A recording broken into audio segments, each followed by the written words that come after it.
Yep. We're recording. Sweet. Yeah, what were you saying, Yaroslav? I was gonna say as like a visual, my favorite is when the tripod like destroys that bridge. Just like like cars, everything like raining on his house, blown. Like I remember I saw the trailer for that. I was like, holy shit. Yeah. It actually looks like a bridge in my town. Yeah, like flips it over and all the vehicles just fall. It's so cool. Yeah, Right. that whole getaway sequence is so. I've just clicked play, so I'm going to pause it when the things come up. I have some very controversial opinions about this movie.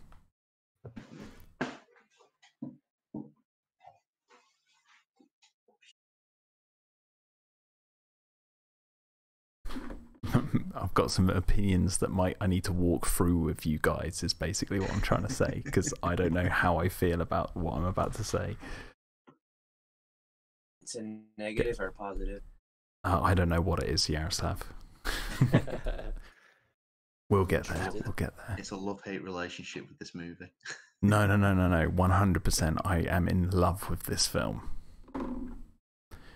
I remember you saying that you loved it back in the AVP Galaxy days. Oh, yeah. Okay, so are we all ready to go? I'm just listening on this one. I can't watch it, unfortunately. So Okay. there's only us two watching it. Okay. You're gonna have to do this Just again. bear with me a sec. Yeah, that's all right. I was hoping BBC would have had a copy of it, but unfortunately not. That's all right. See, these conversations we do, in all fairness, we go on tangents. It's not really about us, like, explaining everything we're seeing in the film. It's just that when we've got the films on, there's certain things that come up that it sparks, like, a conversation. Yeah, that's why it's the best. Yeah, I've been really enjoying doing it. 2004? 2005. 2005.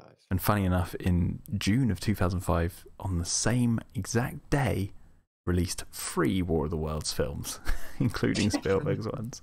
Oh, fuck. There was They always one. do that, don't they?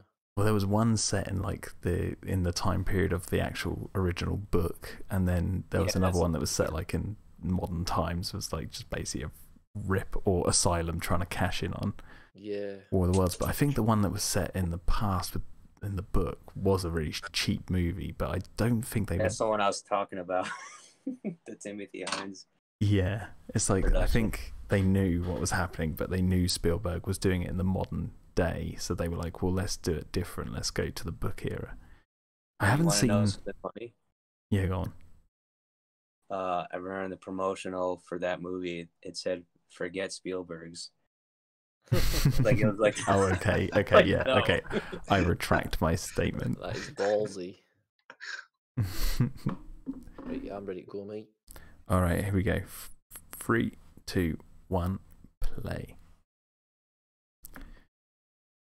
So okay, first things first, my opinions on this film.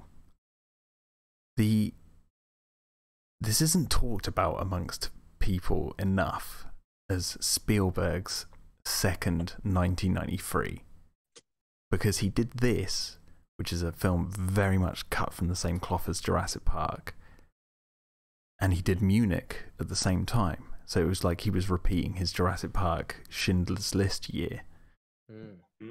So I believe he was trying to emulate that again, that magic.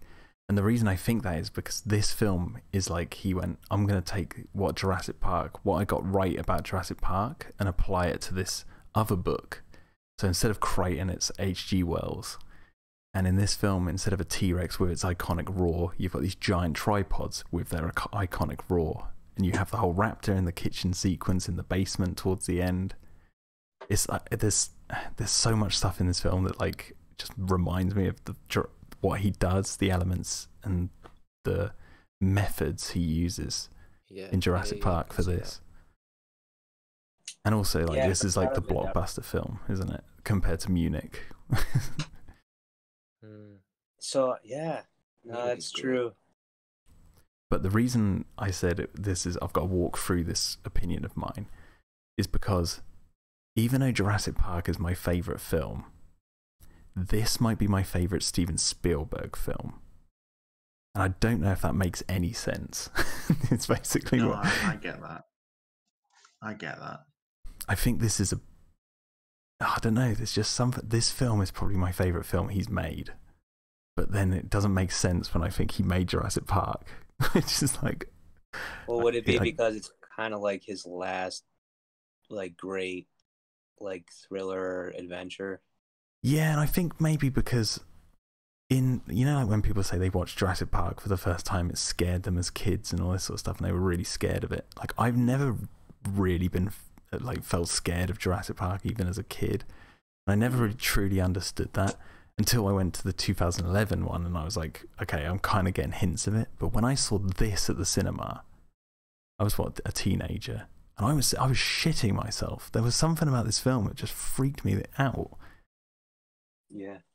And I think it might have something to do with like the way he shoots this film. And it's like there's only like this opening shot of the cranes that we're seeing, and there's another shot when the tripod's standing up for the first time, and then there's obviously the ending where the camera pulled away, but we don't leave Tom Cruise's character's side more than 10 meters for the entire film. Yeah, I remember It's that was all from his perspective. Right. So I think I really just felt, and I think what's his face? No, that's your name. Who did the fucking cinematography? Kaminsky. Kaminsky. Yeah, it's Yaroslav Kosmina and Yannick Kaminsky in my head. But like, yeah, I appreciate the comparison. His lighting in this is so realistic. Like the blinding light on the puddles and all that sort of stuff. It's like, it really reminds you of how like the human eye actually sees the world, or at least how I see the world. Yeah. No, that totally makes sense. It's absolutely relatable. Even like Ray, his character is just like, you see a lot of characters like that these days where it's just like a bumbling father's not doing a good job or whatever. But like, I think he does a good job. Kind of like, this is my favorite Tom Cruise performance personally. Like, it just feels like same here. And I know he does like more dramatic roles and stuff, and I think he's won Oscars for other roles and stuff that he's done, but there's just something about his role in this that's just so tangible. Yeah. Right. There are obviously sort of blockbustery moments, but yeah, but no, I totally get what you're saying. Use of sound and everything. It's like, this is his second Jurassic Park. Like, he nailed the alien attack. And I think obviously because he did because I watched Close Encounters of the Third Kind not too long ago, and even that film's like scary at the beginning. Well, actually through most of the film until the very end.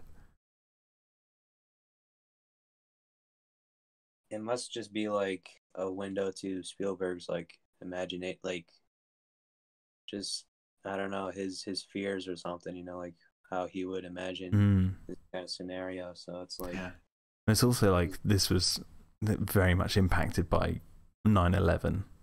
Like he references that in like the commentary. I think he did the commentary for this, where he mentioned it in the behind the scenes. I know that like he was saying that the ash that was falling down on top of Tom Cruise's character was a reference to the 9/11 attacks. It wouldn't surprise me if there's quite a few other tidbits in there. Yeah. Has he got a pinball machine in his closet? Did I just see sticking out at the bottom of the closet? Didn't notice. I think I'm a little bit behind. Did you guys ever see the Scary Movie? God. This? Years ago. I love with the dad. Like, there's a part in this movie where he's like, "It's a good look on you," or whatever, when she's pregnant, and she smiles at him. The scene cuts or whatever, and then the Scary Movie, he's like, he looks at her. He's like, "That's a good look on you." She's like, "What are you talking about?" He's like pointing at her stomach. He's like, "You're pregnant." She's like, "I'm not fucking pregnant, you asshole." Isn't the tripod just a giant iPhone or an iPod? That's what it is, isn't it? Oh iPod. Yeah, the iPods. Yeah, because oh my God. I don't mean to bring up that movie during this. The jokes are funny. That's the thing. The film might be absolute garbage, but you can't take away that some of those jokes are funny. There's one. Is that the one where Leslie Nielsen is the president? He's a president throughout. I think like the third movie. Okay, because there's a bit. There's a bit where like he's meeting people in the White House. I think it might be that same film. And like the guy comes up and he's got one of those sort of things you stick to your throat to talk. And he's like, "Hello, Mr. President, how are you?" And he goes, "Oh my God, they're taking over!" And he like punches him right in the head. Oh yeah. And I remember laughing my head off at that. Like, oh my God. And I was like, I can't believe I just laughed at a joke in Scary Movie 3. But then I was like, well, a joke's a joke. It was funny.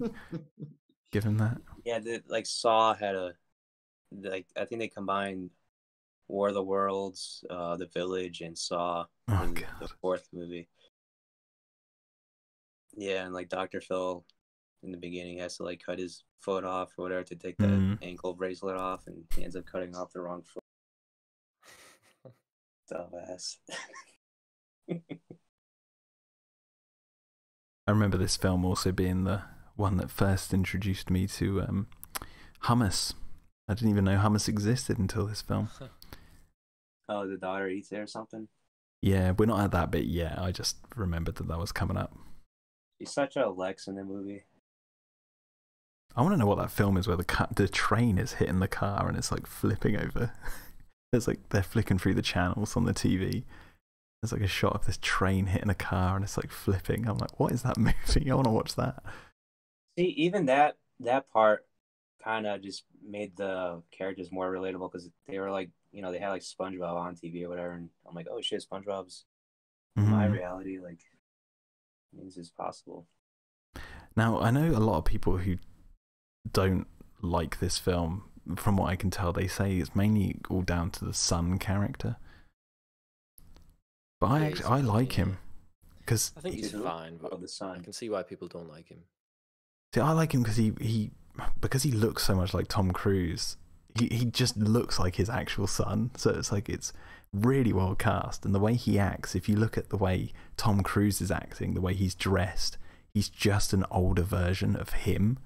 So when you know that going into this like story, you can see throughout the film how they butt heads because it's almost like he's talking to himself.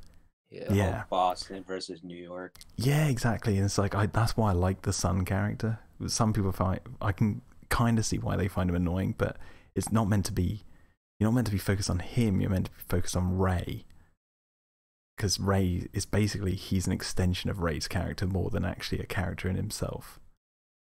Yeah, exactly. And he's meant to be like that rebellious teen character. I love that when he throws the baseball and it goes straight through the window because his son just... That's awesome. I mean, his son, like, that's a pretty badass moment for his son to do. Yeah. And there's no music or anything. It's just like... And their back gardens remind me of my back garden as a kid. We had that sort of chicken wire chain link fences. It was like... Yeah. Back in the day. The storm, that creeped me out a lot. Like, just the wind. Yeah, that's awesome. The use of colours as well. The purples and the greens flashing through the clouds. Yeah. The whites, the highlights are really blown out as well. You don't really understand the significance of the storm until like he's just like the wind's blowing towards the storm, and you're like, oh. On the news, the newsreader was saying intense lightning storms over Ukraine.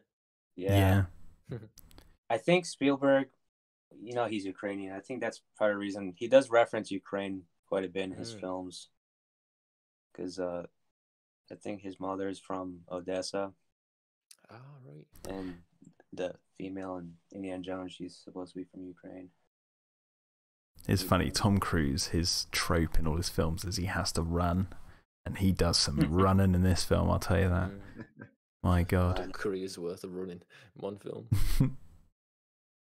I just realised something. Have we seen The Grandmother yet? Not till right at the end, I don't think. Yeah, it's right at the end. Is it right at the end? Right, yeah. okay then. I know what you're going to say about them. And the answer Yeah, is yes. I'll leave it till the end. In that The case. answer is yes. I'm left in the dark here. Ooh, just Oh, surprise you.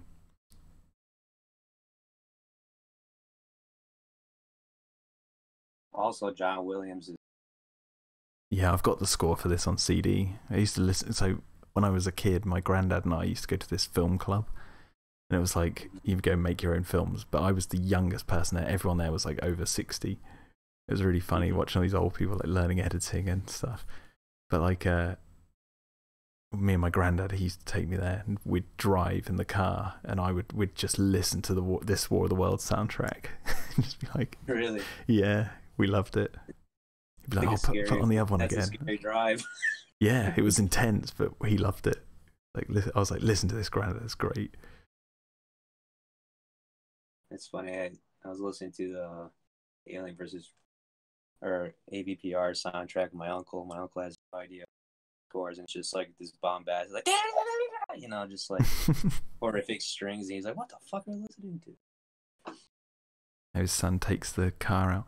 See, this is where I started to get a bit freaked out. Everyone taking pictures and like the cloud, because I didn't know how they were going to introduce the tripods, because I was expecting the whole jar to land, it unscrews and all that, but there's a different take on it, and I was like, oh, this is so much more like realistic. Yeah, it's super freaky.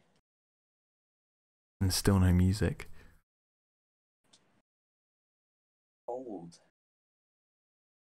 Touches the rock or whatever.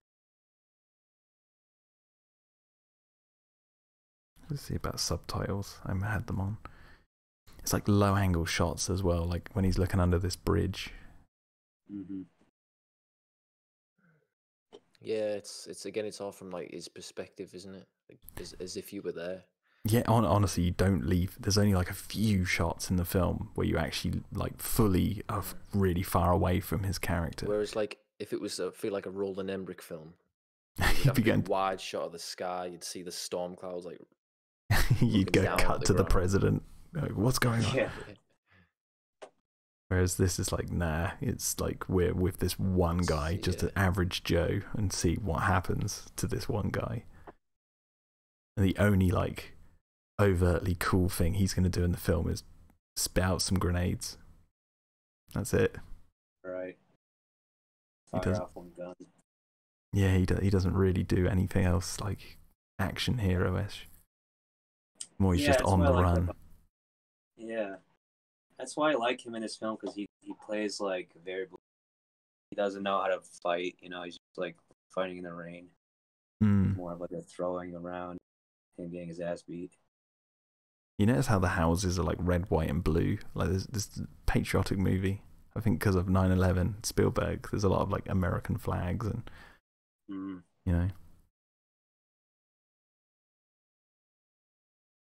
He starts singing there, oh, see, can't you see? He's mentioning the 4th of July. Wait, did he say it's the 4th of July? Oh, I think he's making a joke. Yeah. He's not literally saying this is the 4th of July because it's like autumn. Oh, yeah. I was going to say, imagine if this was set on Independence Day. This is a sequel. Hello, boys. I'm back. Okay. It's Randy Quaid's jet flying to the ground. The only thing I think like most unbelievable about this film is the fact that the tripods have been there for so long. It's like you'd think someone would have discovered one. Kind of like the places they're rising up from as well. You would have thought that they would have been discovered long before now. You kind of want like a character later on in the film, like to be speculating. Like you get that guy later on who's talking about like conspiracy theories, like, oh yeah, I've heard the Japanese already have figured it out or whatever. You could have a character going, yeah, I heard a rumor that they dug one of these things out in Roswell or something like that. It's like, yeah, I think that's why I like this film a lot, because it's like these are like land dwelling or land roving alien machines. They're not like flying saucers or anything. it's still somewhat they were believable. here all along. Well, that's also the thing. It's like they've been here for so long, they haven't been discovered. I'm just trying to think for a point, but I'll get back to you on that. I'm thinking through something.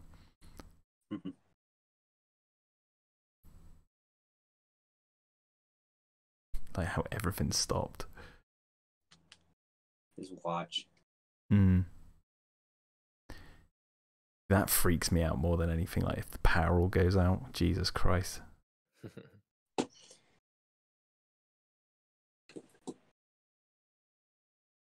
That's the thing. It's like it's amazing that like the power's even on. That's like an actual miracle in real life that we can actually manage to maintain that on a daily, 24-hour, 7 days a week basis, because there's always lights on.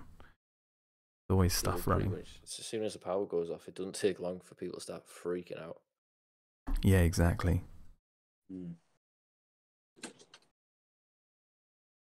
I think that is also what got me about this, was that concept, like this whole scene where they're like out on the street, no one knows what the fuck to do. You know, it's instant tension, like instant palpable tension in the air. And I remember at this time when I was a kid, I always thought like, if I ever make a film one day, I'm going to make an action sequence in the daylight because everything's shrouded in darkness. And then I watched this and I'm like, it's the morning time and they're in the town square and then this alien stuff, and I was like, this is exactly how I imagined it in my head. I don't even need to make a film anymore, thank God. Thank you, Spielberg. Yeah, that's what I told you, it was the solenoid. You want to hear something really crappy as well? After I saw this, I went out and found a leather jacket exactly like the one Tom Cruise is wearing. I used to wear it all the time. Oh, no. Nice. In my early 20s. The same thing with The Matrix. Went out and got myself a long leather jacket. Did you really? Yeah.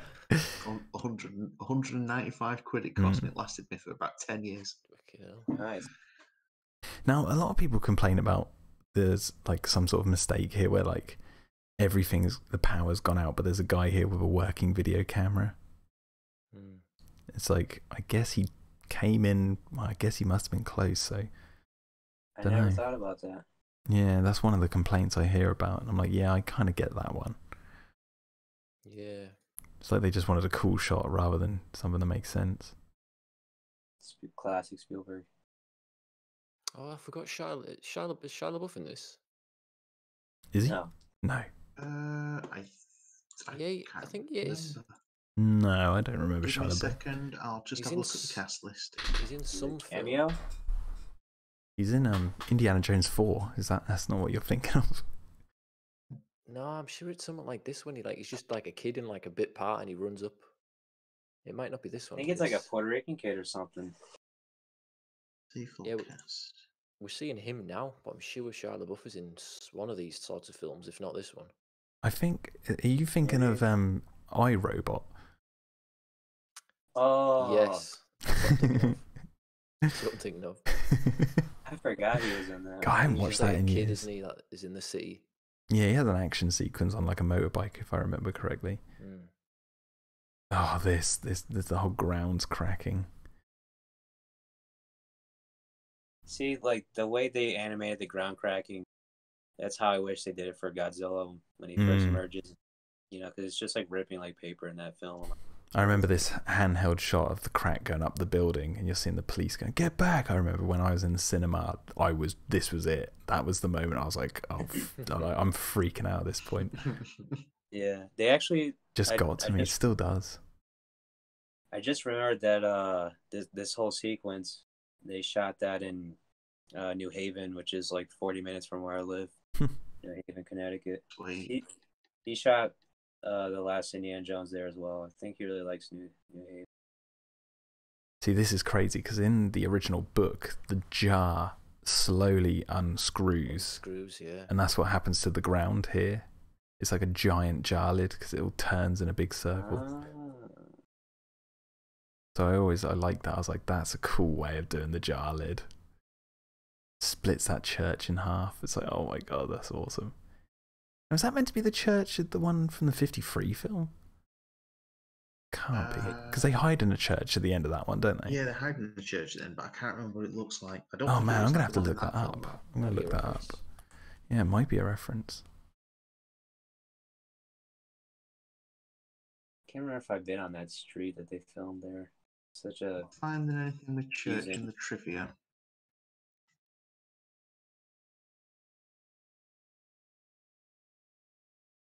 God, the ground rises. Now I remember this shot of the car flying out of the hole and then the leg coming up. Like when I saw that leg, I was like, I was turtle heading. Let's put it that way. I was like, Jesus Christ, this film's intense. There's no music. Yeah. It's so well done.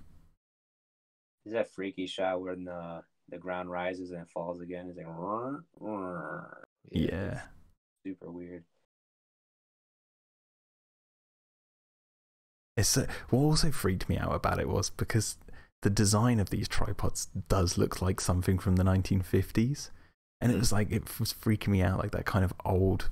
You see the leg come down. It's like, it looks like tubes. Like it just, it's the same hand as the 1953 Alien. Right. The tripods have in this.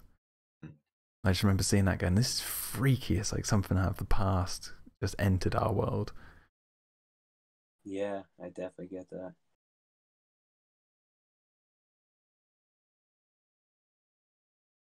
I didn't know this. From what I can tell, that's not the same church. Don't think it is. I couldn't find anything in the trivia to say it was a reference to anything. But what I didn't realise was the Ula war cry that the tripods use. It's basically just a didgeridoo that's been modified with the computer. Ula. God, I love that soundtrack. That where Jeff Wayne's.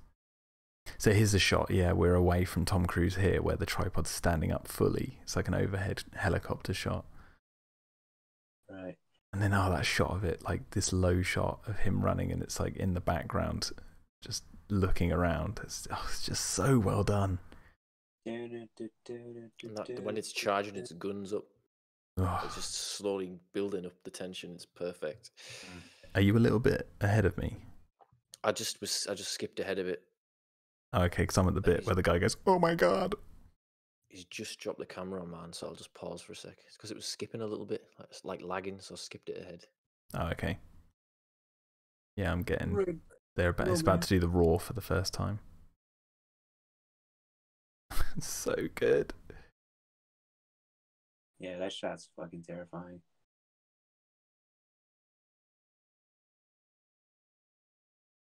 They're all looking at it. I'd be fucking legging it. I'd be like, I'm getting out of it. I don't care. They're all watching it. It's like, oh, Jesus. Okay, the guy with the camera's just come into shot.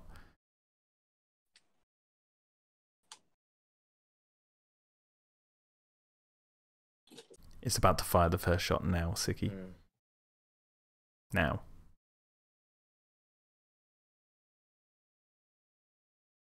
Yeah, it's also that camera, like, on the screen on the camera. There's no, like, record, like, buttons or numbers or anything. It's just...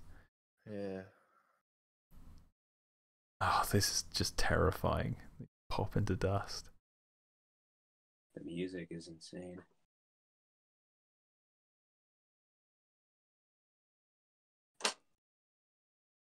And Tom Cruise is doing some mad running.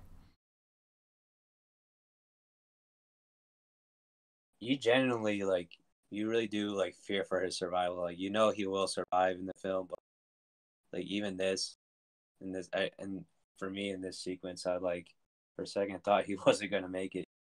Yeah. Just, like, everyone is so vulnerable at that moment.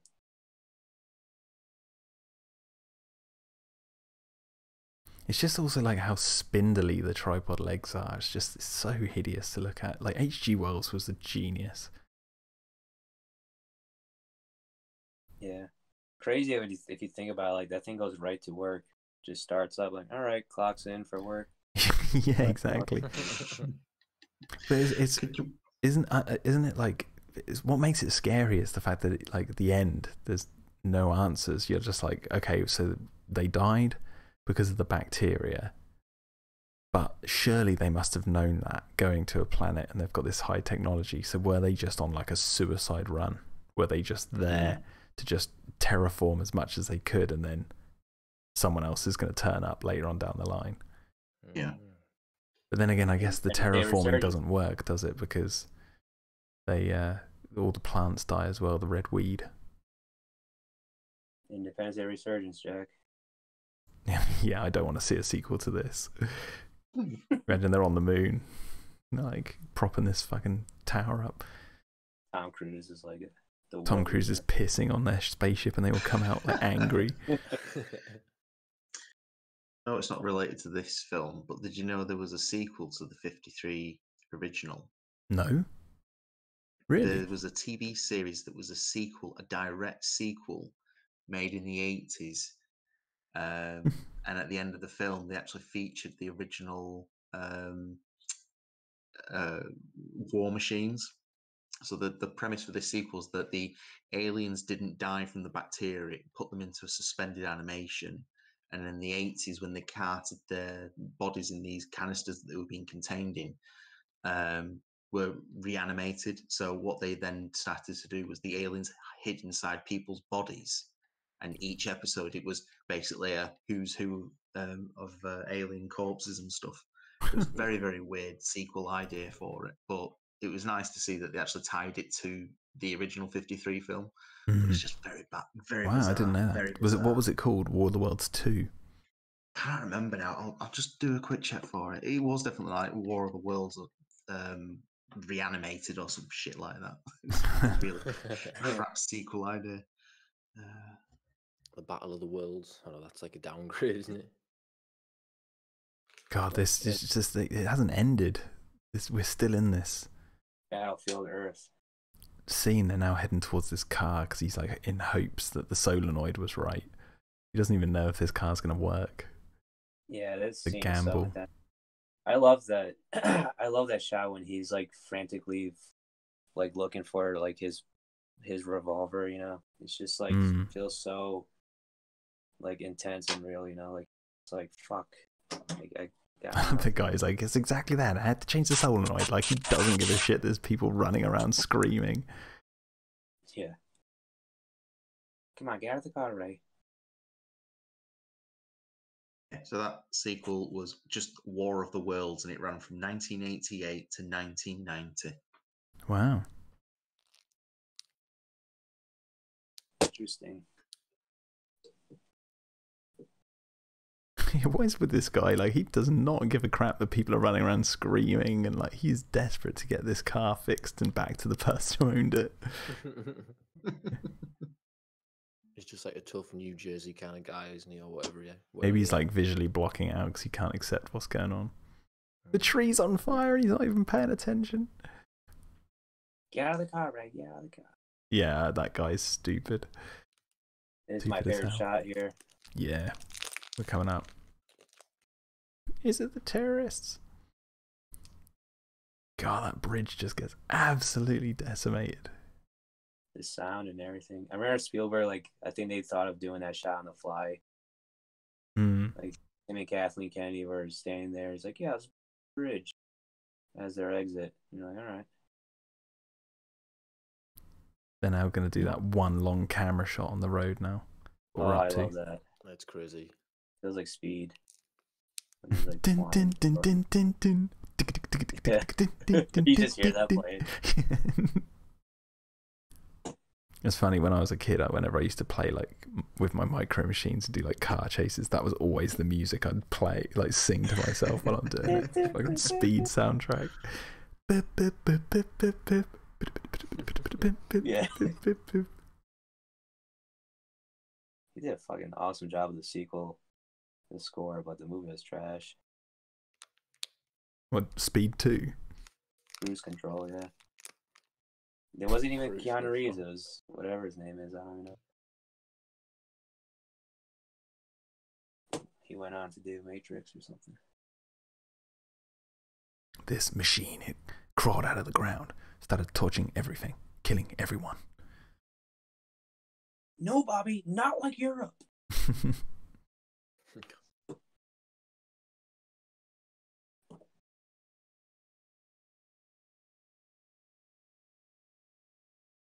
I'm just caressing the Hulk's ass right now as you guys are. Sorry to all your viewers.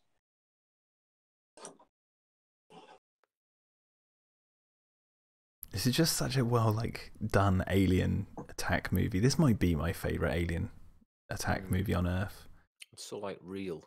Like it's not too outrageous, very kind of pedestrian, like you say. It's just following this one guy. Yeah, and I think because Spielberg shot this on film. Was Munich his last film he did on film before going digital, or does he still shoot film? I can't remember. I think he still shoots film. Yeah, he's quite a big film guy, isn't he? Because this film has moments where it's super gritty. You can actually see the noise on the film, of, how sort of washed out it is and everything. I wonder what the deal was with that. If he tried to. I think Tintin was shot on film. Really? Even though it was a CG? No. No. I mean, I didn't know if they filmed it and then they filmed the screen with a camera to give it that sort of visual style. That'd be interesting. This house they own is ridiculous. Yeah, that's very New England. Okay, this is interesting. How would you guys have felt if in 1987 Paramount had remade this film with George A. Romero to direct it? Man, cool. It'd be interesting to see that, yeah. Romero's what he good does at with his doing zombie movies. Yeah, society breaking down and all that. You know, we could do Night of the Living Dead commentary because that film's in the public domain, so we could actually have the film playing. It already? Yeah. That's the 1925 Lost World. I've got that on my channel in full, and it's monetized because it's in the public domain, so you can just do whatever you want with it. Yeah. I didn't think it would be out that soon. So's Dr. Phibes. Some of the old Dr. Phibes films are. Yeah, I think some of the Gamera films as well are. I've got the really old ones. The flying turtle movie. Jesus. I'm just going to make peanut butter jelly sandwiches. Oh, he fucking throws it at the window. Yeah. So good. It's the frustration. No one's hungry? Alright. Boom. It's a funny thought I'm having. So this film obviously deals with extraterrestrials and aliens, but Tom Cruise in real life believes in Xenu, doesn't he? Scientology and aliens. He believes an alien is the savior. So it's how does he oh no, these aliens are totally ridiculous, but the one I believe in. Yeah. What was he thinking while? But he might be thinking. This is me giving my logical answer.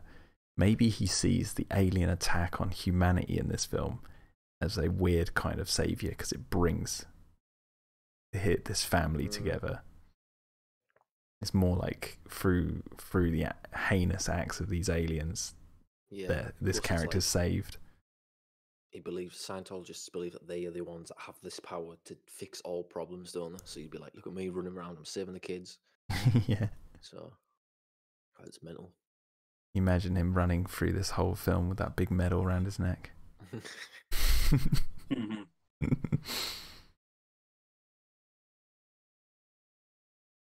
just threw the sandwich against the window.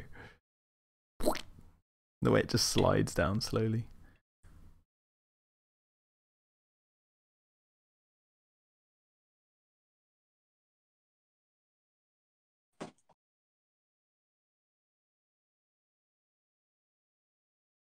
God, you wouldn't know. You would not know what to do. You'd be like, ah, fuck. What do you think is more devastating, the alien attack in this or the one in Independence Day? The first one? Yeah, the first Independence Day. Yeah, if we're going to count Resurgence, then that wins. It's ridiculous what happens in that film. I would probably say this attack, because the ID4 ones, they seem to be centralized over city populations. They don't really give time to suggest whether they would have gone for smaller populations. But then saying that, they then had the whole landing sequence in the second film, didn't they? So maybe they would have done. But yeah, I would have said the War of the Worlds attack is a lot more devastating. But then again, it's like, if you saw the tripods, you can sort of think like, I mean, they're big, but theoretically you could like bomb them with planes, you could hit them with tanks. We've got our own like. But we know they have that. they have force fields in this, don't they? Because the rounds just don't hit the tripods and stuff. Just like one tripod walking through your town versus like seeing that mothership or whatever, like hovering over your city and blacking out the sky. Yeah, that's true. I mean, it's one way of looking at it is like they're over the sky, so.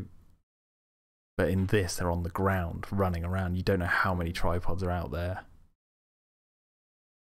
And like the ones in, I don't know, because Independence Day, they are that attack is pretty devastating. That first attack. Yeah, they're devastating, but they are just.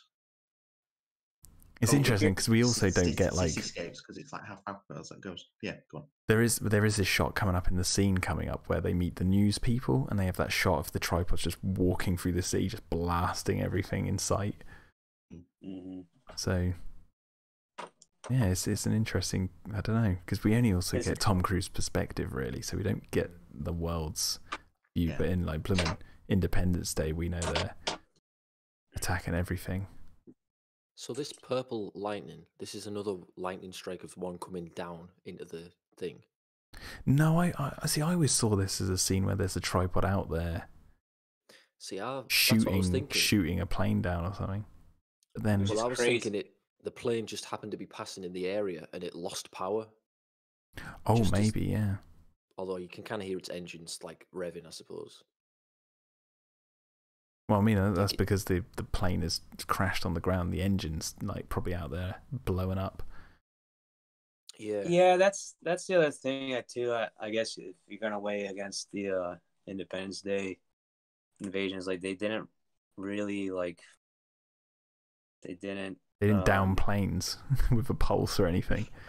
Well, yeah, like there's no like EMP or anything on those ships or anything, so you kind of have a chance to get away. Like everyone was evacuating, it like counted down and blew up, whatever. But yeah, as we go through this, it'll be interesting to think about it more, because yeah, we'll get to the bottom of it, I reckon. Just so I know that everyone is on the same page, Independence Day, is a retelling of War of the Worlds, don't you? Yeah, definitely yeah, is. Fine, yeah, that's right. Okay, yeah, that's fine. Well, Spielberg actually referenced, I think I talked about it before, but I saw it was either for the Kingdom of the Crystal Skull or War of the Worlds. I think it was for Crystal. Actually, like reference Independence Day. He said he liked like Emmerich's movie. You keep cutting out, Yaroslav. Oh, sorry. What was the last thing you heard? He references Independence Day. Yeah, well, that was pretty much it. I just said I don't really remember if he was talking for Kingdom of the Crystal Skull or the Worlds, but he did say he enjoyed it. Maybe something. This set, Yaroslav, we've been through this set with the crash plane, haven't we? Mm-hmm. Yep. I've actually been through it twice. It's like crazy that that's still there, all like this. Obviously without the flame. Well, there is some like mock-up flames that they have going. But it's like, I wish that they played the battle cry. Yeah, you want to hear that in the background. But it's just mental that they just took this real plane and just destroyed it. I know. They must have shot it right there on the set then. Plus, it's funny to think that like just behind Tom Cruise is the embryonics administration and the fucking building from Lost World and the Psycho house. It's just there. Yeah. So when you go on the tour, the Psycho, you go past the motel and there's the house behind it, and then you see what's his face, Norman, come out with like a body from one of the hotel rooms, and he pulls out a knife and starts chasing the bloody tour. I think it's hilarious. Or he starts walking towards it. Yeah, if you're in like the last cart, he gets pretty close up to you. Mm. Such an easy gag. This scene when they're talking to the news anchors and they go in, not the news anchors, when we're talking about the field reporters, and they go into their van and you hear the tripod in the background. That always reminds me of like hearing the T-Rex roar in the distance, like that sort of thing. Jurassic. Yeah, very much. It's like it's crazy because we're in a totally different situation right now. Yeah. Like, what the hell was that? Sounds bigger. Yeah, here you go. You can see the tripods are walking through this city. I guess the difference is that you can hide in a building from these ones, and if they don't attack that building, you're okay. But they are like just downing high-rise buildings and skyscrapers like they're nothing. But it's just like it's like a more slower attack from Independence Day. Because they do come after you, you know, they start probing like basements and shit. It's like that's when you know there's no hiding from this invasion because it gets very personable, you know. But like Independence Day, unless you count the sequel. Oh my god! I've just realised something. Perhaps this is set in the Jurassic universe. Why? Okay, hear me out, gents. No actors, contradict the Jurassic movie. Not only that, dinosaurs on Mars. Seen in Jurassic Park on that newspaper clipping. Perhaps that's what they mean. They come from Mars in this. You're onto something, Jack. Obviously, Jurassic World retcons this, guys, but I can see it. I can see it. This is the official Jurassic Park 4. Jeez. The aliens look like... No, they don't look like anything. If anything, they look like a compy. Say that skin and the texture. Yeah, their compies evolved. Yeah, evolved. I can't believe that dinosaurs on Mars thing. That's hilarious. I'm totally gonna like make that into a huge thing. Canon confirmed, guys. Out for April Fools, if anything, that would have been a good one. Yeah.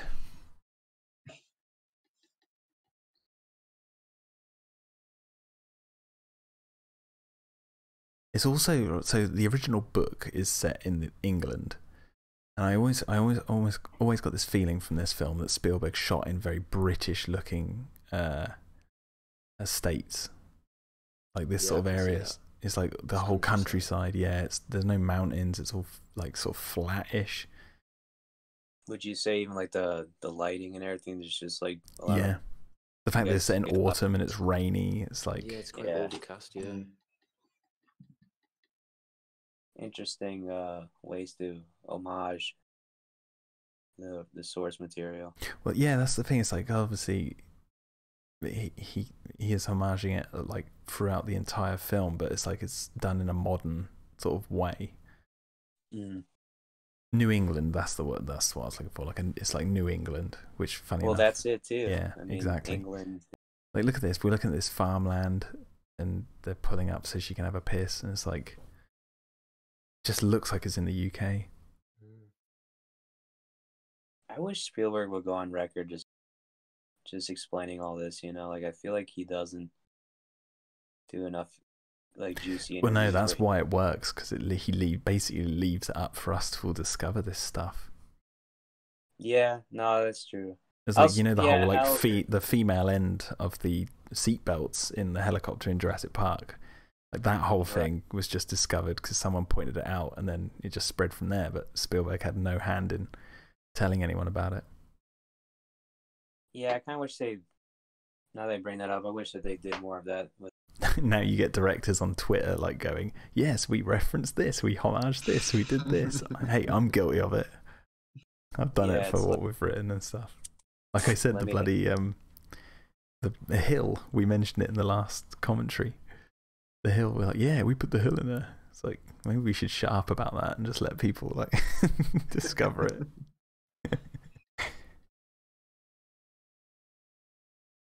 Oh, these bodies coming down this river. It's creepy, isn't it? Mm. What happened? It must have been like maybe like a plane, or maybe they were passengers from the plane we saw earlier. Yeah.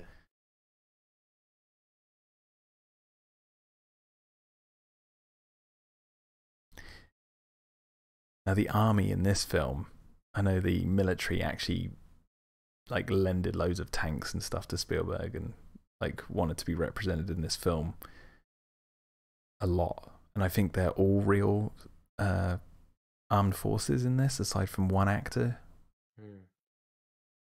And that's the difference between this and Godzilla 1998, where they went, nah, we're not being a part of this film.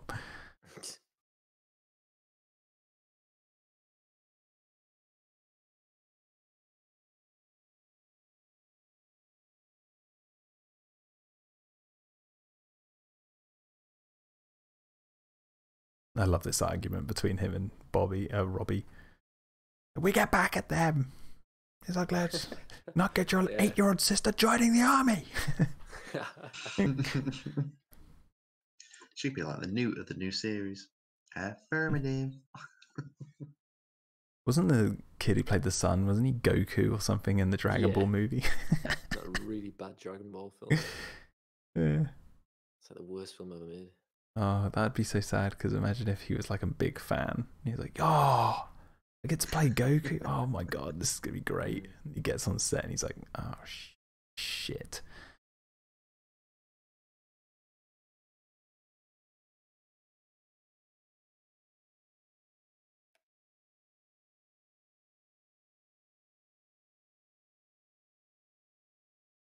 Nice bit of character moment here where he's like, lets his son drive.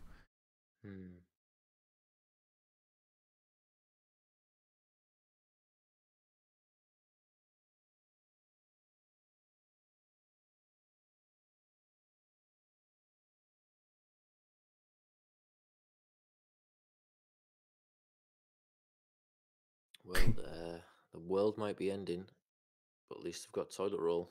There's no shortage of toilet roll. Yeah. You see, all these people have got their books and their horses, and yeah, they're carrying their children. There's no like shopping cuts. Hug each other. Yeah. Imagine that, the aliens attack during social distancing. Everyone's like running away from aliens, but they're all doing it like 2 meters apart. Yeah. Get back from me! You know, you could set some great films during this. I'm sure there'll be loads coming out, like a horror film set during the yeah, of course they will. Yeah.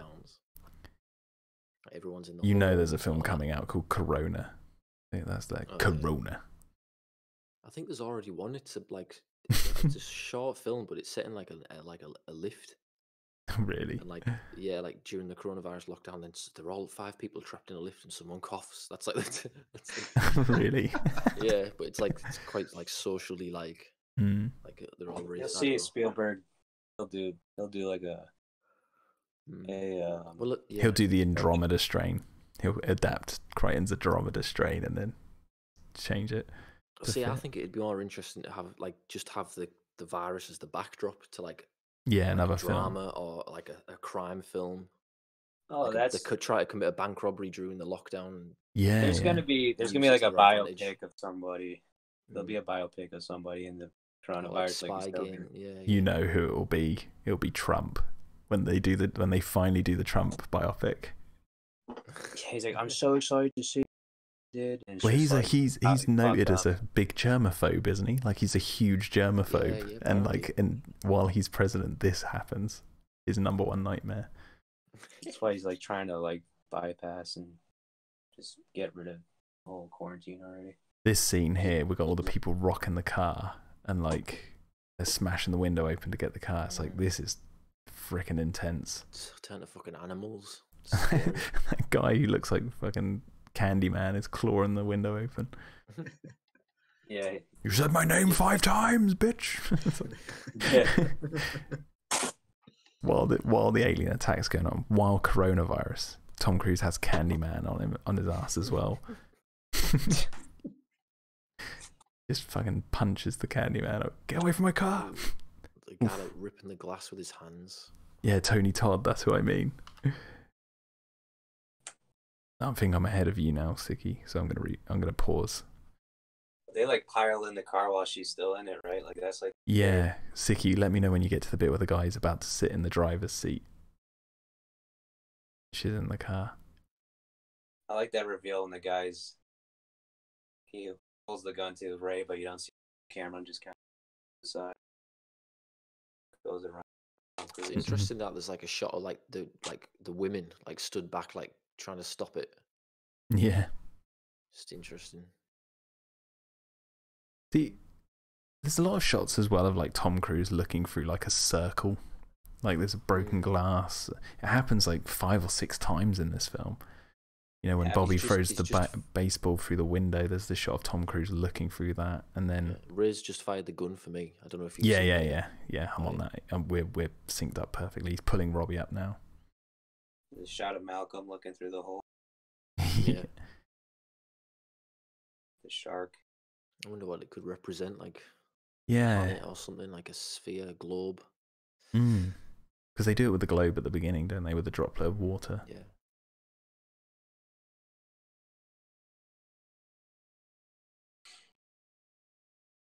The guy with the gun who's taking his car, that's the curious man. That's where he is now. In the Jurassic lore, he's stealing that car and he's about to get, unfortunately, shot. He was too curious about that car. He like snaps his finger at him. See, the power's still on in this calf, so it's like they haven't hit everywhere yet. But it's flickering because it's like, this bit where he shoots him, it's just like. Plus, it's like so obscured in the background behind the writing and stuff. Must be running on like a generator or something. I like to think that humans wouldn't be animals like this, but then you go through something like what we're going through, and you're like, yeah. There's always like 5 or 6 Nimrods out there who ruin it for the rest of us. I like the people like licking like door handles and stuff with their mouths just for absolutely no reason. Well, I think a guy got arrested for that, didn't he? Yeah, like he's coughing on people and stuff. Like, I hope so, fucking asshole. Did you guys see that picture? I actually think I'm friends with either you guys on Facebook, but there's like a guy, some old guy, like a Home Depot, who just has like the water bottle on his head. Is that the one? Wait, which one did you say? He has like a big water bottle on his head that he's like cut out. No, he's got like, do you know what a pool noodle is? Yeah, yeah. He's got the load of pool noodles around his head. Yeah, it's like 6 feet back, motherfucker. It's fucking awesome. So in the book, there's the bit where there's the tripod on the train tracks and it blasts the train and blows it up. And obviously Spielberg references that with this, where they're waiting and the train just goes past completely on fire. It's crazy. But in the book, I think there's an entire scene. I think the main characters are on it, if I remember correctly. They're like on the train. Super morbid. You know, like it's almost like Spielberg's terrifying. It's just like the evidence of the tripods, like their power, devastation. It's more the confusion of everything that gets me. It's like you don't know what you got to do. You don't even know where you're going. You're just walking around different places, just hoping not to die. Yeah. They're getting on this ferry, but where are they going from there? Like the characters don't know. We don't know. We're never told. Yeah, just gotta keep moving. Well, no, they're trying to go to the mother's house, right? The grandparents. Well, yeah, we know they're heading that way, but at the same time, I mean, like just humanity in general. It's like all these people are like trying to get these guys on this ferry, and it's like, where do you expect them all to go? And probably like a military base or something. They had like some kind of blood drive woman like announcing on a loudspeaker saying, "We've got enough blood, more blood than we can handle. Thank you very much." So I guess there's some people that are still kind of doing the right thing and helping. Yeah. Well, there's all these people. There's all these army guys here. Yeah, Red Cross in the background. I have to say, the CGI in these birds is like a bit weird. Oh yeah. They're sort of a bit stiff. And look at that, like these lights on this boat. These lights are like blindingly bright. Okay, you got the trees moving. Like, this whole scene. I remember my feeling scared watching this in the cinema. That had lulled a bit, even though it was like terrifying. But this, when they came back, I was like, oh Jesus, straight back to 11. Yeah, it's so scary because they're just like quietly, just walking towards them silently.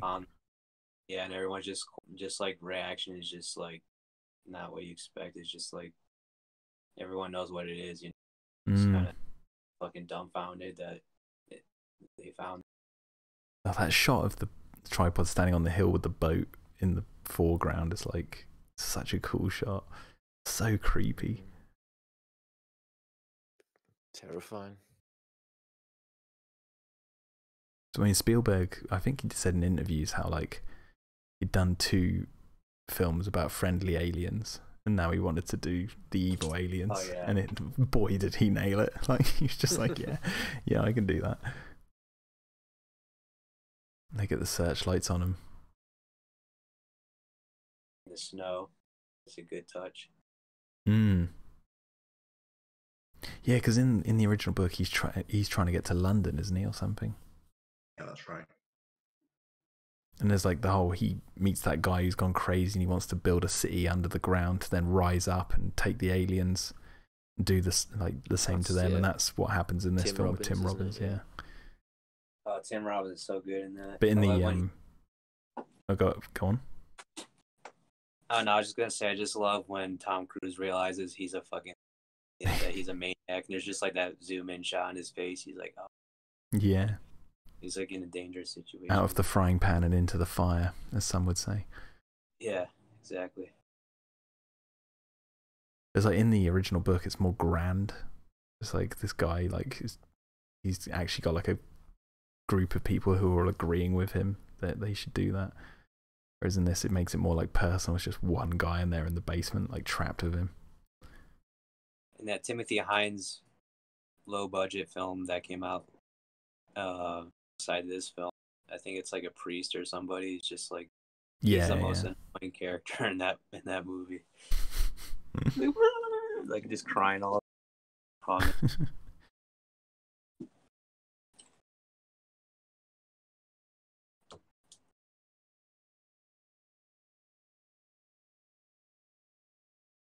There's a shot here where you can see like spotlights on the boat, and I always thought that was meant to be the tripod standing, and they've just forgotten the CGI. Like it kind of looks like it.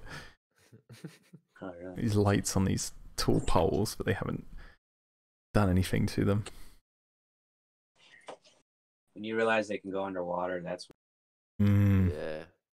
I mean, it's spelling doom for them. They're washing themselves in something that's just going to kill them. Yeah. Probably the first to die. Just that long shot when they get to shore, see everyone. Oh, and the sirens in the background. That's just so hideous. Yeah, such a morbid movie. Holy shit. Yeah. He must have been channeling a bit of Schindler's List with this film. The whole like hopelessness of crowds of people. That's what I'm saying. Like this film, from pretty much start to finish, is you're just watching these aliens just decimate everyone. There's no like cut to Will Smith in the locker room going, "I'm going to whoop ET's ass," and everyone going. There's none of that. It's like you're in that first initial attack from start to finish. Oh, that noise when it rises, like whoa. Nuts.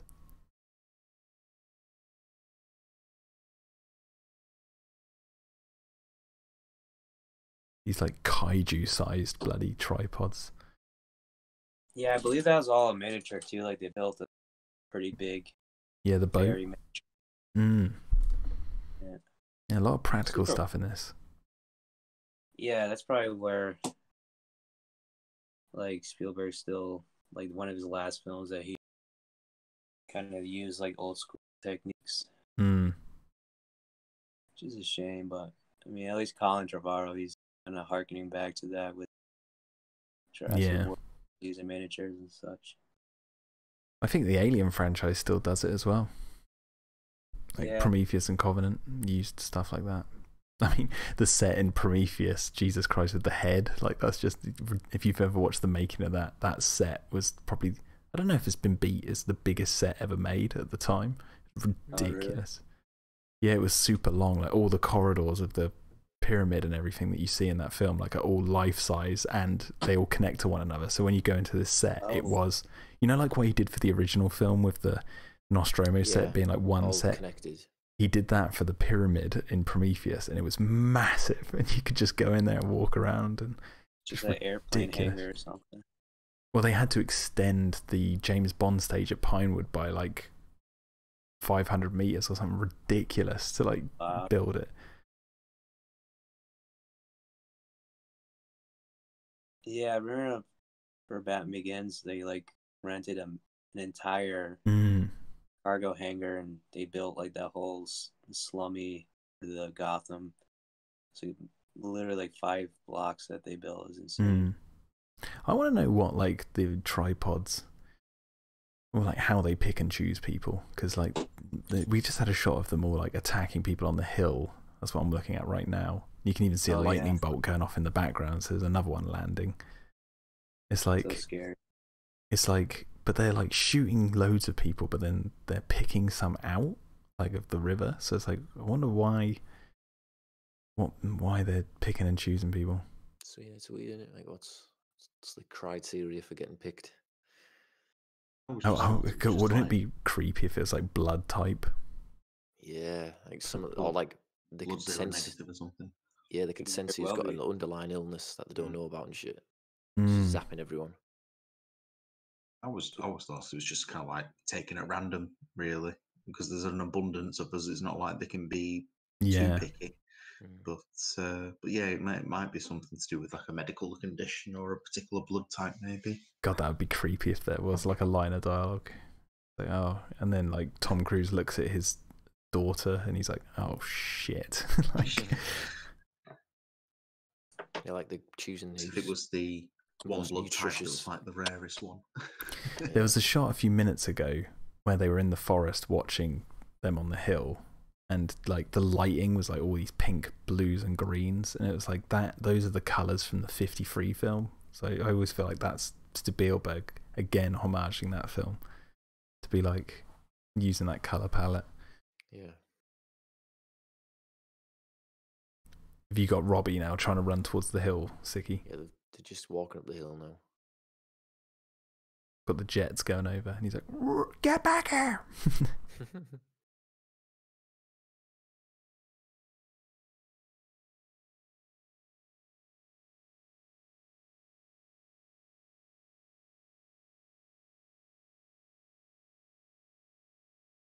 I do like that they don't show what's over the other side of this hill. Yeah, it's great. It's like just use your imagination for the battle that's raging.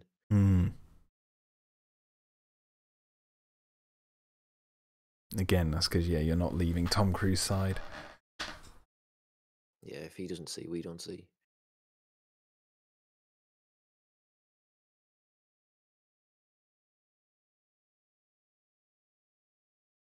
No effect on target. Our mission, Lieutenant, is to delay their advance. Ooh. That I didn't clock before. They're not trying to actually kill them, they're just trying to delay them from getting to where they need to go. That's scary, because that means they know they can't stop them. They can only delay them. Literally, yeah, cannon fodder, slow them down. This guy pointing up at the helicopters always made me laugh. He's just blank face, just pointing. No expression on his face.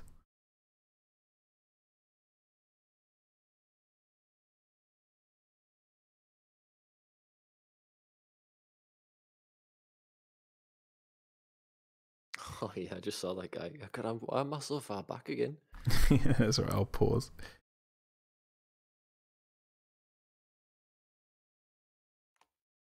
Let me know when you see Tom Cruise look back and see that couple talking to his daughter.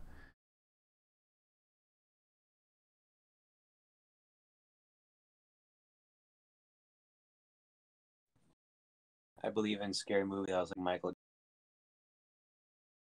That was what, sorry? The Scary Movie version that was like Michael Jackson. What, trying to... yeah. Trying to take the kid.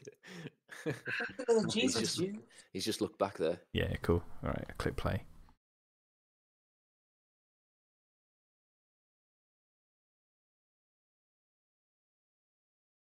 This is probably the most controversial bit of the film when people critique this film, they always talk about like why would he let his son go, and like how did his son survive. It's like, well, we just don't see it, so it's like can't. So I think some people wanted to actually see a little bit how the son survived, but it's like I don't think that's the point, because if you look at it, yeah, well, you look at it like I was saying earlier about him, Robbie being the part of him that he's struggling with. It's like this is him letting go of that side of him which wants to take the fight to the aliens and all that, but he actually has to choose to be the father, so he goes off and looks after his daughter instead.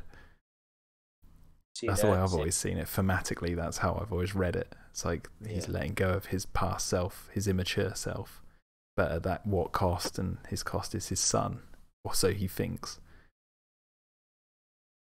That's exactly what you can say for Grant and Billy. Yeah. Billy! Yeah. If Billy was Timmy and had a bit more like weight to his character, it would have been more interesting. Yeah, never thought of that.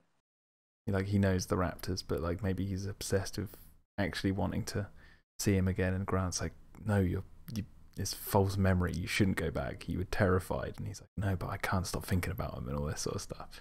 That they've left an impact on me. Let it go, Billy. We've just been introduced to Tim Robbins. The first time I saw this movie was like a bootleg. It was a bootleg version, and like I could not make out Tim Robbins' character at all. Like I didn't know who I was like watching, or like I didn't know the significance. I mean, I was younger. I didn't really know the War of the Worlds story that well back then. I didn't know Tim Robbins, but everything made sense a couple of years after. It's kind of funny that, well, I guess it's not. Yeah, I guess they don't leave the house alone. I was about to say the aliens leave this house alone, but they don't. They come crawling in, don't they? Yeah. They leave it standing, is what I mean. It's interesting that they come over that hill blasting everything, and they don't blast the house.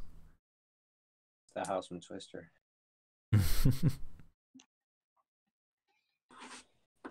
For this house.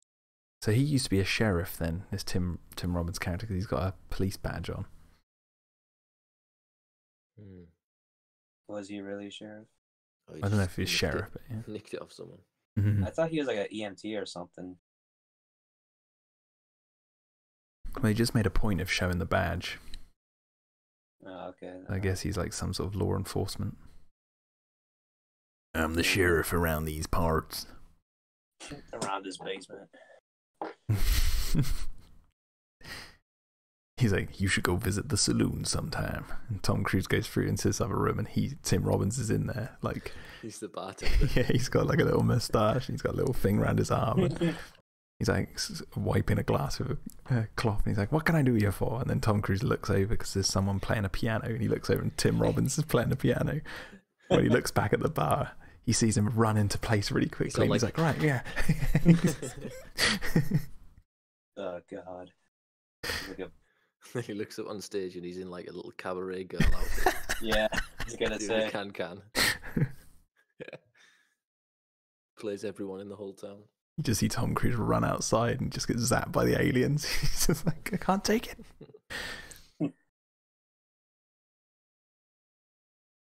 This is one of the few moments where there's actual some levity in the seriousness when Tom Cruise starts singing. It's like he can't help but smile because it's like a kind of tender moment between them. and it's kind of ridiculous after what you've just seen, but Tom Cruise does it solely with like bloody tears in his eyes. It's like, it's so good. It's sad because that comedic moment is still very depressing. You know, the movie just makes Hulk look like 40-year-old virgin or something. Yeah, Hulk is not as serious as this. Unless the aliens blew up Tim Robbins and he paused in midair like a comic book frame, and then the flames engulfs him. Imagine Nick Nolte playing his role. Oh my god, that'd be so good. That'd be pretty. I have a proposition. I wanted them to enhance me, not them. Yeah. I wanted them to take my blood, not my blood.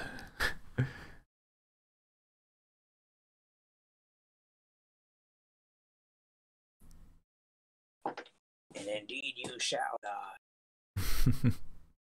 Be reborn as red weed. You're welcome to stay, both of yous. Is he originally from like New York or something? I don't know, because he was an ambulance driver, he says, right, at one point. I think there's something, I think there's just something fishy going on, because they show the badge, like he's law enforcement, and then he says he drove ambulances or something. It's like there's something going on with his character. Is that even his house? Probably not, is it? No. He's like the Joker, you don't know his past. And Tom Cruise is Batman. I'm Batman. It's fucking nuts when, I don't know if you guys got to that part yet, when he has his hand out the window and just like missed the blood on it. Oh no, we're not at that yet. Oh. He's saying this is not a war any more than a war between men and maggots. This is an extermination. It's so fucking scary. God, the lighting on Tom Cruise under this staircase is really good. Yeah. When you hear that, just like fucking terrifying sound. You can kind of get a good sense of Tom Cruise's height in this sequence when he stood next to Tim Robbins. Totally. Yeah.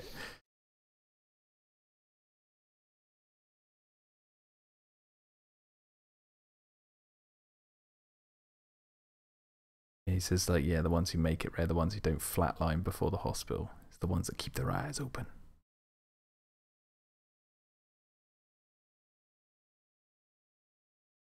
I love that this guy is this crazy, but it's like a couple of days the aliens have been attacking and this guy's already gone this nuts. He's already like totally off the deep end. I mean, gotta give him some...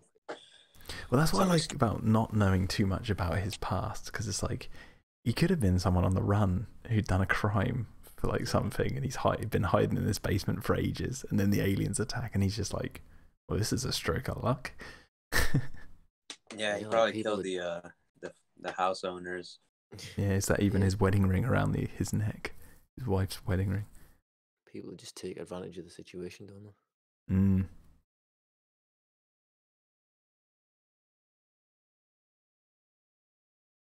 I keep jumping ahead, but that's also because I'm not really sure where you guys are at. I haven't seen a bit. We're at the bit where he's about to show them siphoning up the ground, or like digging up the ground, ready to fertilize it. Oh, Shawshank Redemption. Yeah, like Tim Robbins. He dug his way out of prison into this basement, and this is where he's been ever since. Yeah. I wish I was in the basement.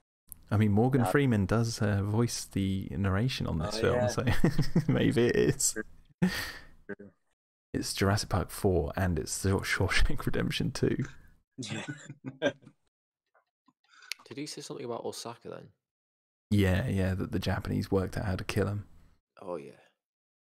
They probably would as well. Like South Korea and this coronavirus, they're like, yeah. Fucking nuts. The silent fight that they have is super intense. Yeah, it's such a good I think it's one of Spielberg's best sequences ever. Yeah. He's so yeah, good Tom at Cruise that is shit. now realizing how nuts this guy is because he's putting his hands to his head and he's like, oh shit. Yeah, that's the shot I was talking about. Yeah. And you hear the tripods in the background. Mm. Time too, it's just so. He's now Shut looking the at the fuck red weed. Like, what do you think that is? Just like, It's definitely made of human. yeah, it's just like I always looked at it as like veins. You know, Yeah, it's it's, just like it's human- basically processed humans. It'd been turned into this plant. It's like it's so gross. It'd be cool to see, like, obviously part of the mystery is what makes them so scary, but like to see the home world and what they do. Mm. And how Well, they that's the thing. operate. It's like, was Mars red because of them? I think that's the idea behind it, isn't it? In the original see, book. Yeah. Obviously, now we See, know. Yeah, well, yeah. But in this, are they even actually from Mars? Yeah. Or is it just supposed to be some other No, planet? they're from Mars because in the beginning he shows a shot of Mars and then it goes. The red planet. See, Yeah, I just yeah. thought that was just sort of like a little suggestion, like an acknowledgement of, you know. Well, I guess the it could be up chances to of anything coming from interpretation, couldn't Mars. it? Because by the time this is set, we know so much about Mars, don't we? We've got rovers on Mars, but Yeah, But there's dinosaurs on Mars. We know the prequel film to this had that newspaper clipping. there's information out there saying that in this film they never once utter the word aliens or Martians. So although you get the kind of like the Mars nod at the beginning, and everyone knows the story of War of the Worlds that the Martians come from Mars, because of the amount of information we now know, they decided to just use it as kind of like okay, well, here's the hint, but we're not saying exactly. Yeah, that's the best way to do it as well in the modern era. How scary would it, like, how more intense would it be if, like, War of the Worlds property did exist in that movie's universe, and then they just called the movie War because it's like, Which movie universe? well, the one you're watching right now, like, let's say like the War of the Worlds H.G. Wells story did exist, yeah. and then they kind of like say, oh, this is like a reality of this book or whatever. Movies called War of the Worlds. People taking to social media saying H.G. Wells, he predicted the future. Yeah, right. Yeah. It's all in this book. Well, in the Jurassic Park universe, Malcolm goes, "What do they got in there? King Kong." And then the boat that brings the T-Rex to San Diego is called the Ventura, which is the same name as the boat that went to Skull Island in King Kong. So it's like the film King Kong exists in the universe of Jurassic. So they must be like, they predicted the future. Yeah. Conspiracies. It'd be like a YouTube video. Ludlow's got a sick sense of humour and he named the boat or something. Yeah. It's like, oh, this will be a good publicity stunt. We'll name it the Ventura. It's like, yeah, I don't think you've thought that through, Ludlow. We now got this like tentacle thing in the basement looking around for him. This is the whole raptors in the kitchen sequence, I mean. They even use a mirror, like a reflection, to like distract it. Yeah. And everything. That was pretty clever, especially you see like they're not familiar with that quote technology that we have, which is just that reflective surface. Yeah. Do you think they just have like some X-ray type scan that could just scan the whole building for life? Well, that's what I mean. It's like the aliens in this. It's like you don't, because they've been buried there for such a long time. It's like you get this sense that they're using outdated technology. Yeah, even for them. Stuff that seems like even we have better technology than that now. But then again, they do have force fields, so it's like, how advanced are they? They're like a regressed advanced civilization, aren't they? They're far superior to us in terms of most things, but then they're kind of backwards on other things. Like one of the things that I read a while ago was that the reason they're so kind of like fascinated with the tricycle wheel is because they never invented the wheel, and to think that they can build walking tripods, but yet they never understood the concept of a circular thing rolling down a hill. That's interesting. It just seems bizarre to me. Well, yeah, well, it's kind of like us. Whenever we envision like robots or mechs, they're always like humanoid shape. So like they base the tripods look like they do. Yeah, and I love that. I love that the anatomy is so gangly and the joints don't seem like they should work, but that's like it's very alien, unearthly, you know.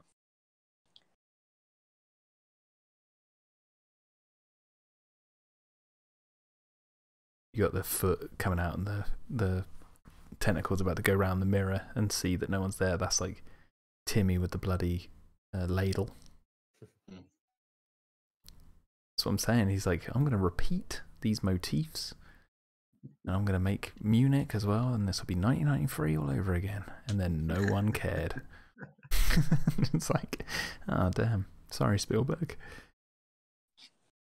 We care. Yeah, exactly. You did it, Spielberg. You can sleep, finally. The three of us care.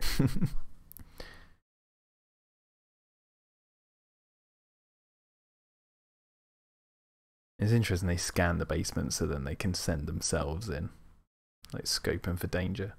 Yeah, because they are like kind of not exactly physically strong, are they? Well, imagine Tom Cruise just goes over there and says decking one. Just... yeah, they seem like without the suits they're a little bit like pathetic and weak. I think, isn't it in the book they're like the size of bears? They're freaking huge in the book. I can't remember what they described as looking at, as to be honest with you. They're not like this. I think they're more like what Ray Harryhausen depicted. Like octopus creatures. Yeah. Oh yeah, that was in the. Yeah, they Here you go. So, in the H.G. Wells War of the Worlds book, the Martians are large, bullish creatures, keeping the two large eyes and tentacles described in the book, but they do not seem to possess the beak-like mouth. They meet the same fate as the originals, having caught earthly diseases. Yeah, they're more like blobs with two eyes and tentacles. That's what the Timothy Hines depiction. They just look like something out of like Grummy or. Well, here's the thing as well. Like when you see that one, like I don't know if you just saw that, Sicky, when that one comes through and like moves the chair with the girl on it. It's like you can see its like color palette under the light. It's like blue. It looks really aquatic. Yeah, I can see that. If the score in this is so freaking creepy. It's just like a monastery, like whatever, you know, like the choir's super deep and scary. Yeah, it does almost look like some kind of squid type, like the conical head shape, and they've got like suckers, haven't they, on their feet? I wonder if this design is more influenced by the fact that we know that Mars had water once. Yeah, that's what I'm thinking. Yeah, it's like that's why they're coming to Earth now, because they fucked up Mars. And I do think that it could have potentially like an underwater ocean, something like that. So we know the tripods can swim. Yeah. The actual machines can swim. Like, right? They're always underground. Yeah. Oh, you know what? That's probably that doesn't make sense. Never mind. We're now watching this silent fight take place over the gun. It's like, oh, Jesus Christ! It's so good. The music is so good. Jim. I love how they're like aliens are just looking at pictures and just. I just love how they like make the aliens quite human in their like behavior. It's like there's a good juxtaposition. You've got two aliens looking curiously at stuff. You've got one human looking curiously at the aliens, and you've got two humans having a fight. So there's 3 aliens and 3 humans, and you're seeing the aliens do more peaceful things at this time. It's like you'd almost want to go out there and be like, all right, hey guys, can we chill the fuck out? Actually, there's 4 aliens, I stand corrected.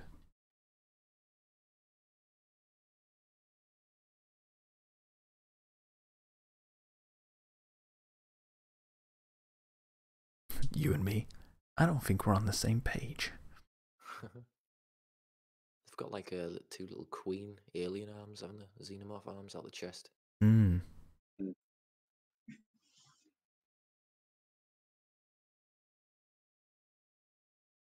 see like the red weed growing all over the side. It looks hideous.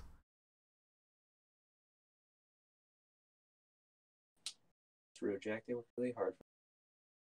What's that? Sorry. That's rude, Jack. They worked really hard. Yeah. You know, He's now holding his hand up and looking at the blood on his hand.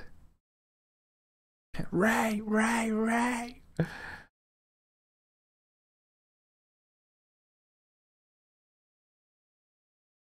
This is when Tim Robbins goes fully nuts. Not my blood. Not my blood. The CGI on the roots like growing looks so good. Yeah, I'm gonna pause. Let me know when you're at the bit where they've just dropped the guy behind the tractor.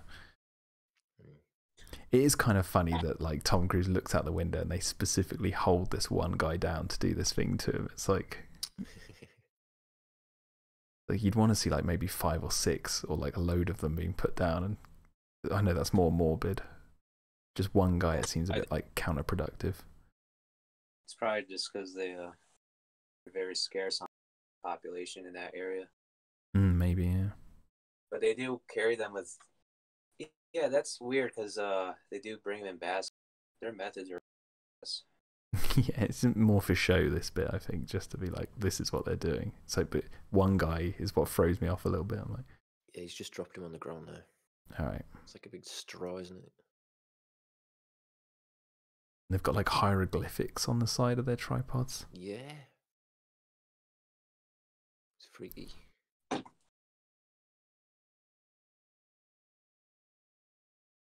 See, that's the thing though, because it's like they seem like they're pretty dab hand at like exterminating the inhabitants of another planet and taking over. Like, they've done it before, but then if they were only on Mars, like where else have they gone? Like they can only come to Earth, can't they? Yeah. Unless they've left. I mean, it's like you get the idea that did they cause the extinction of the dinosaurs, and they're like, right, we're living on Mars. Things are going well, but if we need to like colonize this nearby planet that we can also survive on, we'll come back in a few million years and just wipe out whatever's there and send in the cleaners. I guess one of the other interesting things about this particular alien invasion, they never really, I guess, try to negotiate or interact with aliens. You know, they're they're definitely trying to terraform. Yeah. Like I thought in the first Independence Day, the first time they did the host, communication thing, that was pretty creepy to me because it's like that was like the only way you can. They have to use a human. Wait, you're cutting out again, Yaroslav. Sorry, it's really windy here today, but I was saying just like how they use the human host to communicate. Oh, like, yeah, really yeah. Creepy, it's just like interesting. Yeah, I like that. Yeah, like these guys, they would never even be interested, would they, in communicating? Yeah, they're just merciless. I mean, to be fair, that one was in hostage. He was like, yes. No booze. No booze. It's just vengeance. Yeah. Yeah. Oh, this scene shocked me. Like the fact that he blindfolds his daughter and she has to sing this song while he like murders this guy. Yeah, I wonder how he killed him. This is dark. Like Ray is. I mean, he's got to do what he's got to do. It's crazy. Well, the best thing to do at this point is to get out of there.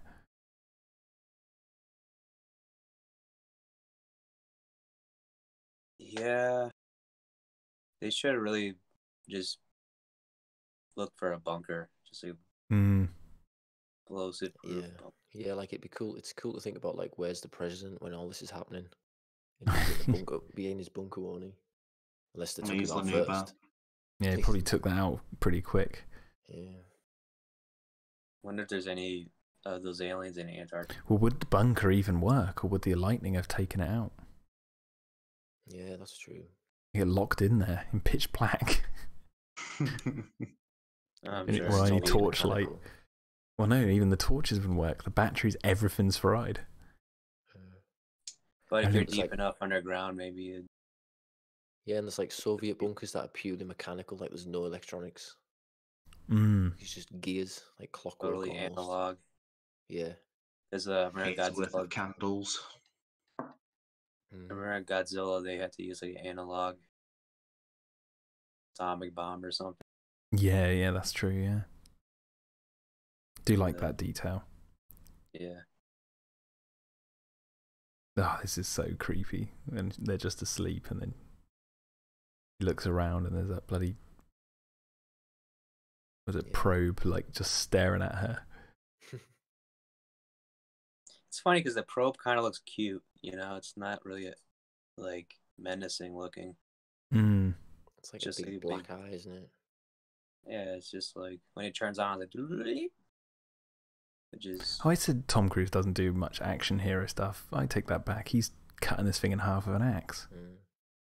Yeah. He's fucking this thing up.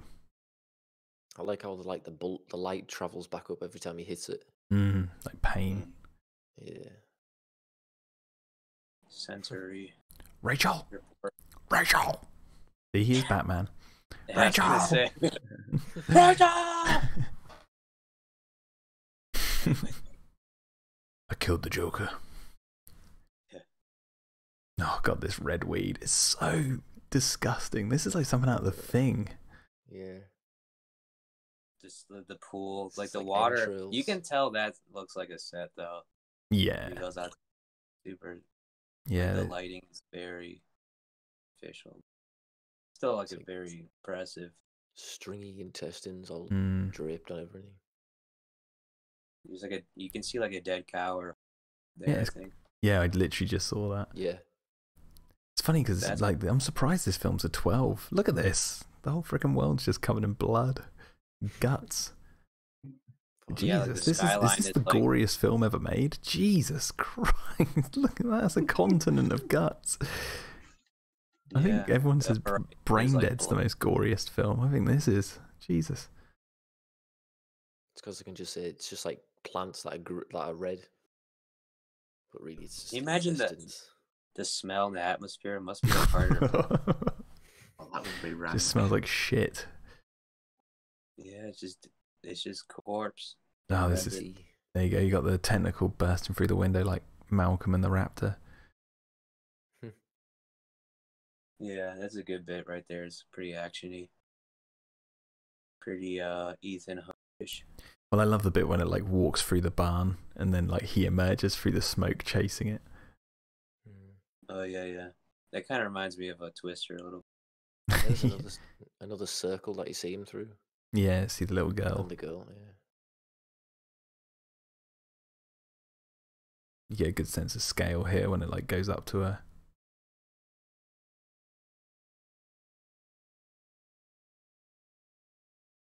Rachel. Or when he like throws a grenade, that's a good shot right there. Mm. Just turns around.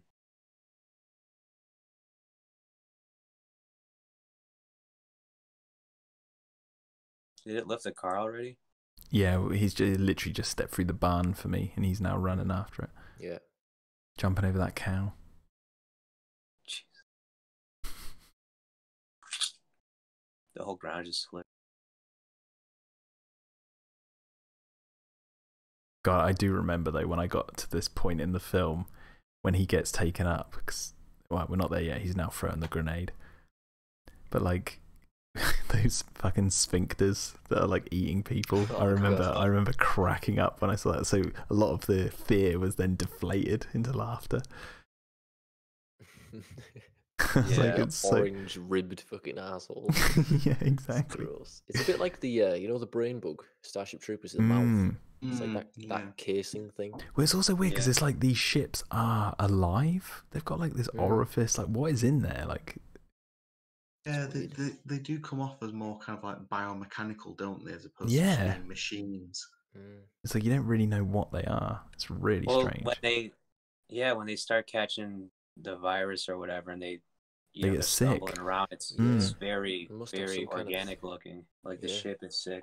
Because I always And the imagined light it as like shines through the skin. It's like almost looks like skin stretched over a metal frame. The way the light Mm. shines through.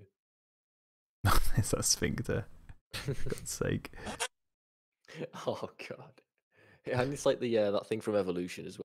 Give me back my friend, you big sphincter. Oh, I still gotta see that. I love How that movie. fucked would it be? How fucked would it be if like the I guess the blood rain mist whatever like poured out of that butthole Oh on, God, on the captives and they're just being like blood is just it's raining hellish. Yeah, Like what happens to the bodies when they get sucked up? They just I know. They pulled through some digest. gears and then sprayed out. Yeah, it just doesn't make sense because they vaporized them when they first landed. It's like, that's why what I you- mean. It's like, how do they pick and choose? It's like, that's what creeps me out. It's like, if it was blood type, that would be like, you know. Oh, that might be. Yeah, it makes sense now. Yeah, they vaporized the. But they picked bad- up Tom Cruise and his daughter, so And also, they only pick humans, don't they? But yeah, other, there's no like, animals. life forms Mm. on the planet. Maybe they thought they only needed a certain number, so they would just like wipe out this number, and they've got Yeah. some sort of way of counting how many they've wiped out. Tom Cruise getting eaten by a sphincter. Do you think he knew this is what he was going to be eaten by? Because it's all done in CGI, so on the set, do you think he's like, yeah, there's this monster mouth and it's like eating you, and he's like, oh, cool, and then he watches the film and he's like, he's getting sucked into an ass. Prolapse, like just monster eating him. butthole. Ugh. Everybody down! Yeah, I thought that bit was. And they like bleed. There's all this orange gunk falls out of them.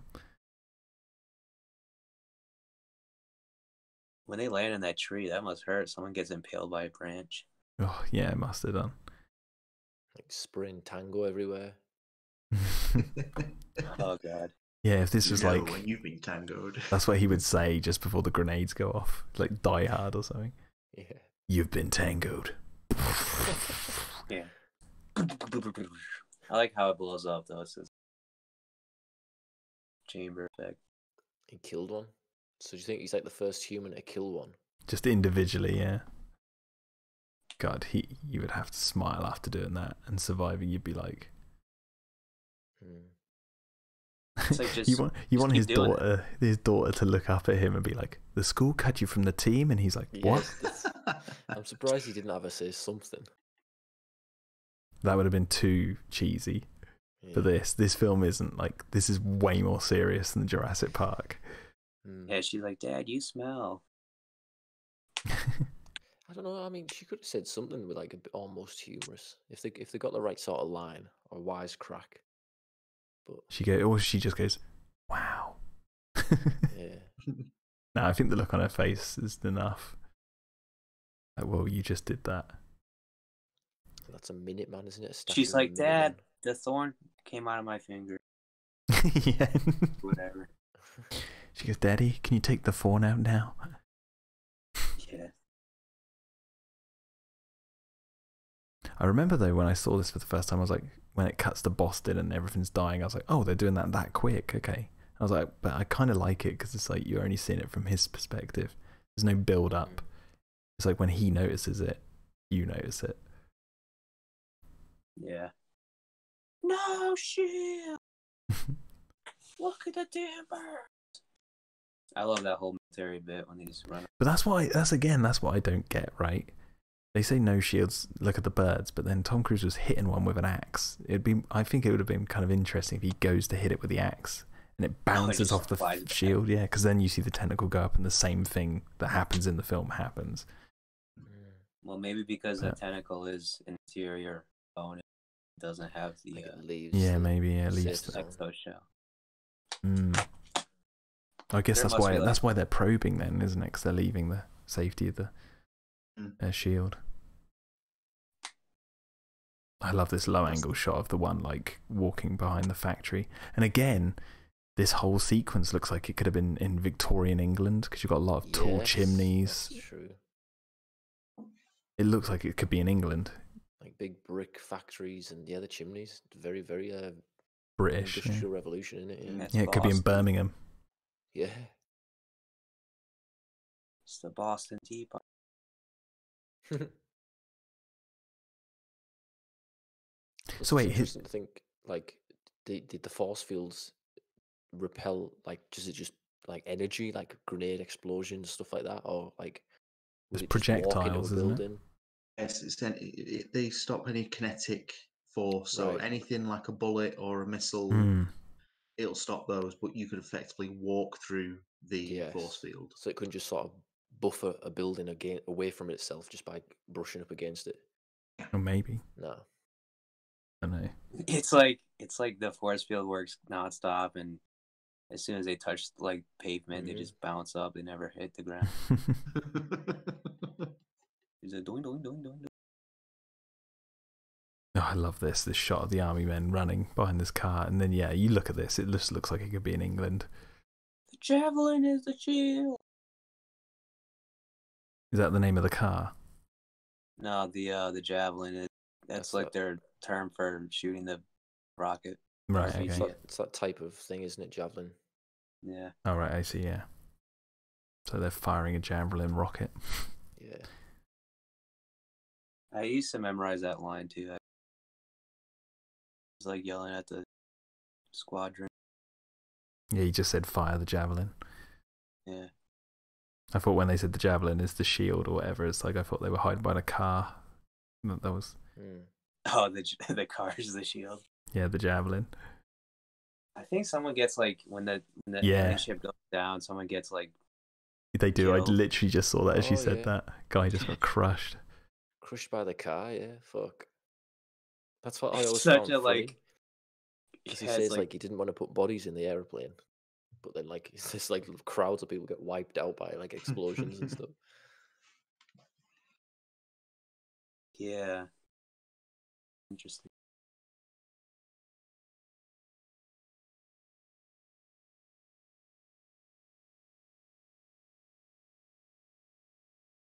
Crazy cool. And it's knowing all these army guys are like legit serving soldiers as well. Having fun. Loving it. Yeah.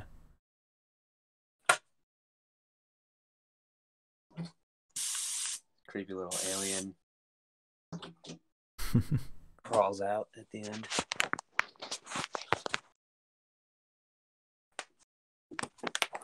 Yeah, if you look at the hand coming down, it's the same as like the bottom of the tripod legs. Yeah.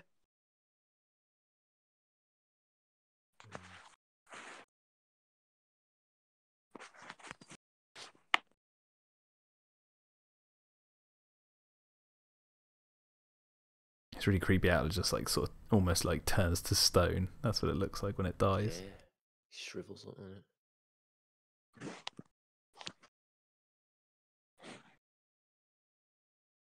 Now, does his son? He supports Boston, right? Well, like his mother, they live in Boston. Yeah, okay, so that's why he supports that team. Yeah, he lives in Jersey, which is right next door to New York. Okay. I did like this ending. How Ray just brings the daughter home, and it's like the family's all together. It's just like, yeah, no one got hurt. It's fine. Yeah, they're completely unscathed. But I kind of like that because it's like it kind of makes it creepy, like how they must have just been sat there watching this all unfold. Like, oh my god, what do we do? Where do we go? Like their place doesn't even look damaged, does it? No. Yeah, it's like. Well, that's the thing. They did say earlier that they were trying to delay their advance, so maybe this is where they were advancing to. Yeah.